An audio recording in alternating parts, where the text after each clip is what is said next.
Hey you guys, and welcome back to That Disney Girl.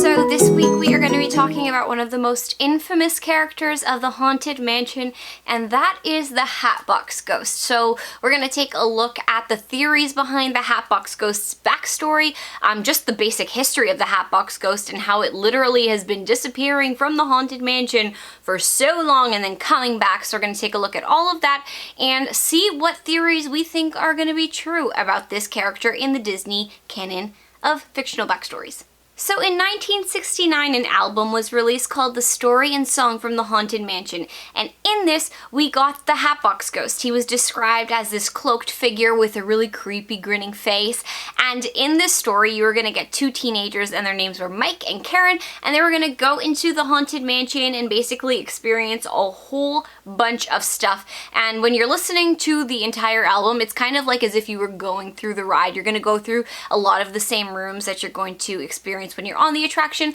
as well as experience many of the characters you're going to get when you're on that attraction. Like Madame Leota is totally going to be in that story, as well as, of course, within the Haunted Mansion. But when you are listening to this album, at the end, you get the Hatbox Ghost standing right next to the bride, so Constance, and we kind of start to see that there might be a connection between these two people. And that connection definitely plays true in this version of the backstory of the Hatbox Ghost, because he is the groom to the bride of the Haunted Mansion, which is going to be an interesting theory that we'll touch back upon after when we're looking at all of these theories, but it's just something important to note. And also, this is going to be our least detailed backstory that we have, so later on we'll try to see if we can add some things from other backstories and create a full-fledged one. But let's take a look at the history of the Hatbox Ghost. So in 1969, when the Haunted Mansion opened up in Disneyland, you were going to get the Hatbox Ghost in the attic with the bride. So this is going to be similar to that album we were just talking about, kind of playing off that same backstory. But when you saw that Hatbox Ghost, his head was going to kind of appear in the Hatbox, and it was going to match the beating heart of the bride. So you were kind of getting like this correlation between the two, but that didn't last too long. And if we jump to where the Hatbox Ghost sits today, it's going to be up on the balcony right before you go into that graveyard scene, and he just makes a quick little entrance and exit. But let's look at why he disappeared for so long and why we ended up actually getting this character back. And P.S. in Magic Kingdom, we don't get the Hatbox Ghost, but there are definitely odes to him, because when you're in those corridors, there's going to be family portraits, and on there you're going to see glimpses of the Hatbox Ghost, and the new photo pass is going to get a shot of you with the Hatbox Ghost in your Doom Buggy. So those are a few ways that the Magic Kingdom tried to bring in this beloved ghost into their attraction. But for now, we're going to be talking about the history of Disneyland's Hatbox Ghost, because that's where the OG lives. So like I said, why did they get rid of the Hatbox Ghost? And one really big theory that was happening was that this was so terrifying. It was a terrifying animatronic, and kids and families were getting way too scared on it, so they decided to take it out. And that's something that people like to believe, but the truth is the Imagineers just couldn't get this illusion to work. Now, if I was reading properly, the Hatbox Ghost is something that basically just got lit up by light shining behind it, and then it was going to illuminate the head that was within it, and then it would go away. And I might be totally wrong on the logistics of that. For some reason, it's just what comes to my mind, and I think I may have read it in the past.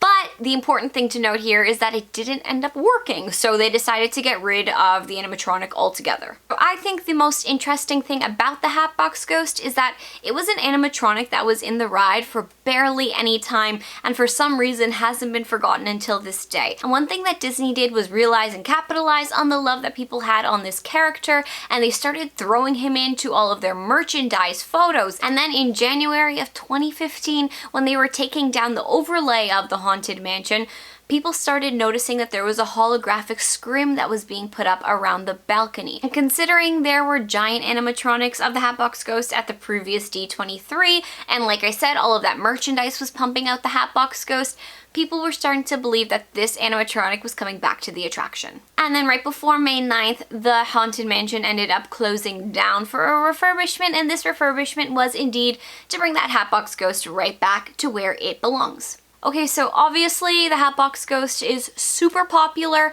and because of that, it does have many backstories that originate from different Disney comics and stories, so we're going to take a look at those now, and there are some pretty cool theories, so I'm really excited to discuss them with you guys. So in the SLG storyline, there was a 6-part edition called Mystery of the Manse, and this was going to detail the history and backstory of William Gracie. And if you're wondering who he is this guy that you've seen many times over when you ride the Haunted Mansion attraction.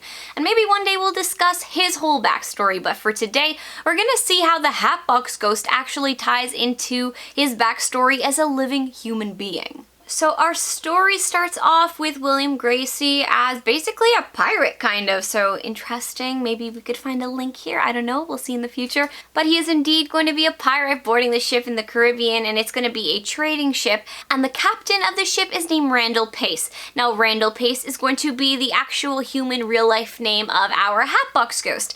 And like I said, he is the captain, and he's definitely a really strict one. So one day there is a terrible, terrible storm approaching, and for some reason, Randall is very dead set on making sure that they leave and they go through that storm no matter what the consequences are. And he mentions that there is some secret cargo that is way too precious to be late and that it needs to get to its owner on time. Okay, so our boy Gracie is super curious and decides that he's going to look under the ship and see what the secret cargo is. It ends up being guns, and he finds out that Randall is a gun runner, and that's what he's risking everybody's lives on. So Gracie confronts Randall and says, "You gotta tell us what's going on," and Randall just doesn't give a straight answer. He doesn't want to be upfront about it. And as soon as this happens, out of nowhere, a lightning bolt strikes the mast of the ship, and then Randall gets entangled in all of this rope and he can't get out. So he asks Gracie to cut him free. And Gracie obliges, except he cuts his head off. And then what does he do with his head? Well, of course, he's got to put it in a hat box where he decides he's going to bury it in Barbados once they get rid of all of this cargo.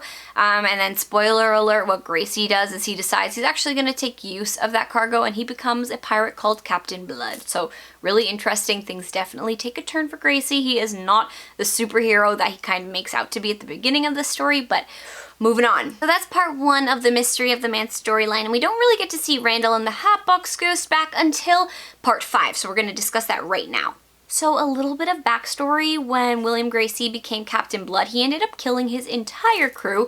And then we're gonna fast forward to when he meets Madame Leota. Definitely didn't get along with her too well. So when it comes time for Master Gracie to marry his bride Emily, Madame Leota decides she's gonna rally up his whole entire old crew, as well as the Hatbox Ghost, and they're gonna torment Emily and make sure that she knows the truth about the man that she's marrying. So then Emily's getting ready, and out of the corner of her eye, she realizes a headless figure emerged to her. And this headless figure in her attic opens up a hat box and grabs his head right out of it, and right away we're like, oh my gosh, it's Randall, he's back. But basically he's just there to recount the way that Gracie killed him, and then Emily starts to freak out. And then the entire crew emerges. She freaks out even more. She has a panic attack. So Emily lets out one big final scream before she dies of a broken heart, and then Gracie runs upstairs.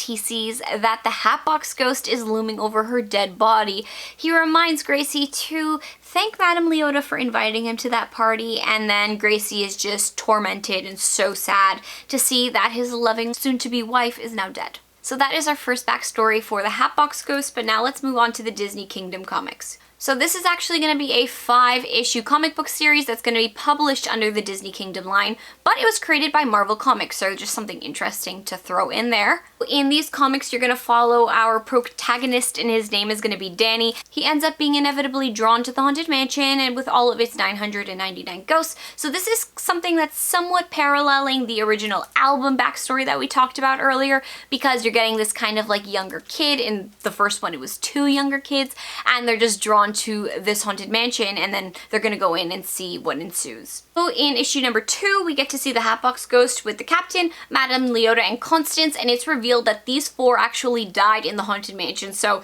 different than what we originally saw in that previous backstory we just talked about. And since they died there, they have these super secret powers that are higher above any other ghost that's going to be in the Haunted Mansion. Okay, so in this version, the Hatbox Ghost is pretty chill. He actually just returned back to the Haunted Mansion. He went off around the world to try to find a bunch of different haunted places that he could check out, and then he somehow ends up on this stairs labyrinth that kind of transports him back to the Haunted Mansion.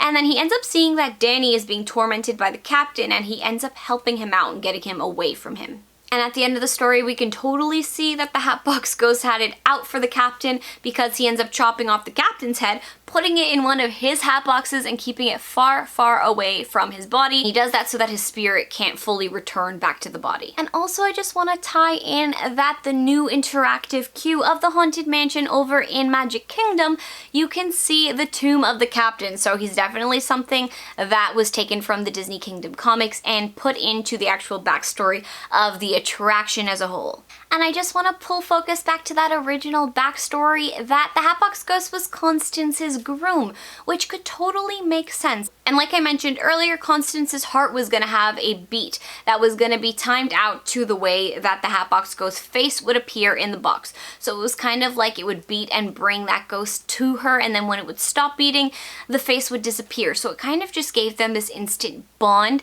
and it totally makes sense that they may have been together. And also, if you look at what he's wearing, he has that nice big top hat, definitely something that would be for a momentous occasion like a wedding. I mean, we know that Constance loves her axes, she's always holding one, and so maybe the Hatbox Ghost was just a totally cool dude and she ended up just chopping off his head right before they got married. I mean, totally sounds like a Constance thing to do. So in the end, I'm not sure exactly which story is going to be the true one. I mean, it's kind of interesting because our Mystery of the Manse storyline kind of signifies the beginning of the Hatbox Ghost journey, and then if we're looking at the Disney Kingdom comics, that's kind of like after, once he's already at the Haunted Mansion. But there is one thing that doesn't make these stories connect, and it's the fact that the Hatbox Ghost died in the Haunted Mansion, and in the Mystery of the Manse, he didn't. He died on his boat. So that's the only thing that doesn't make perfect sense between the two. I think we could definitely look at both of these storylines and see some valid things that could totally be in the backstory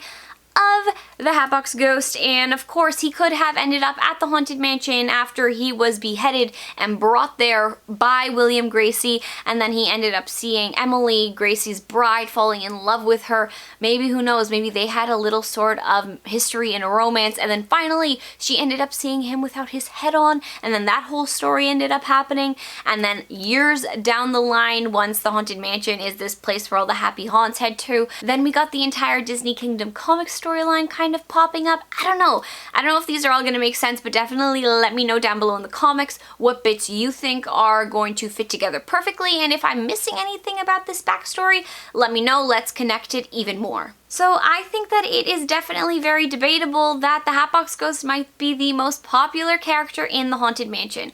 I mean, Guillermo del Toro, who is an amazing director, did The Shape of Water. He was actually planning and pitched to Disney an entire Haunted Mansion movie, and this was going to be a lot scarier than the Eddie Murphy version that was put out.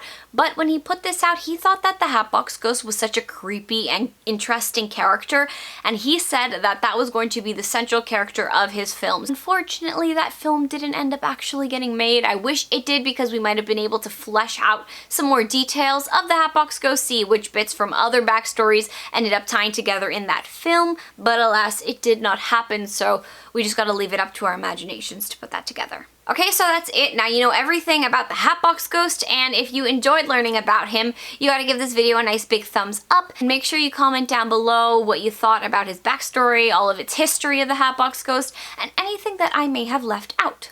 And if you like talking about all things Disney theories, this is definitely going to be the channel for you, so make sure you subscribe, turn on that notifications bell, and you can see when I put out a video, and I try to get one out each and every week, so definitely tune in on the next one. Okay, so that is it. I will see you all real soon, and instead of saying bye everyone like I usually do, I think this time I'm just gonna end it off on a hurry back.